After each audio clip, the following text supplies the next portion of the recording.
चीन के वीगर मुसलमानों पर हो रहे जुल्मो सितम की कहानी तो दुनिया के कोने कोने तक पहुंच चुकी है।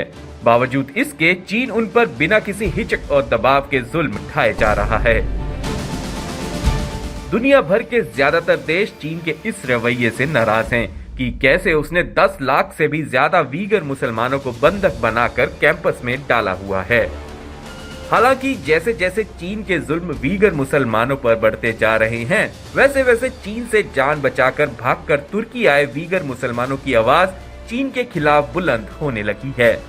हाल ही में तुर्की में रहने वाले वीगर मुसलमानों ने आधिकारिक तौर पर चीन की शिकायत तुर्की की अदालत से की है। तुर्की में रहने वाले वीगर मुसलमानों ने चीन को वीगर मुसलमानों के नरसंहार, उत्पीड़न, रेप और मानवता के खिलाफ अपराध की शिकायत तुर्की की अदालत को दी है। तुर्की में करीब 50,000 वीगर मुसलमान रहते हैं, जो जैसे तैसे अपनी जान बचाकर चीन से भागकर तुर्की पहुंचे हैं, जबकि इनके रिश्तेदार अभी भी चीन में फंसे हुए हैं। कुछ तो चीन के कैंपस में बंद हैं, तो कुछ अभी भी अपने घरों के भीतर चीनी अधिकारियों की सख्त पहरेदारी में रहने के लिए मजबूर हैं। घर में कुरान रखने, नमाज पढ़ने और रोजा रखने के अधिकार पहले से ही चीन की कम्युनिस्ट सरकार ने चीनी मुसलमानों से छीन लिए हैं। अब धीरे धीरे चीनी सरकार देश से मुसलमानों को खत्म करने में लगी हुई है।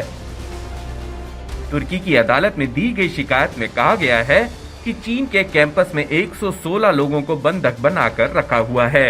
इस शिकायत में कुल 112 चीनी अधिकारियों को आरोपी बनाया गया है, जिनमें चीनी कम्युनिस्ट पार्टी के सदस्यों और लेबर कैंपों के अधिकारी शामिल हैं।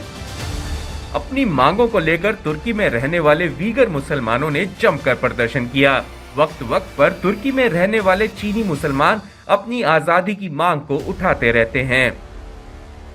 वीगर मुसलमानों ने तुर्की की सरकार पर भी चीन पर दबाव डालने को कहा है, लेकिन तुर्की की जुबान चीन के सामने नहीं खुलती।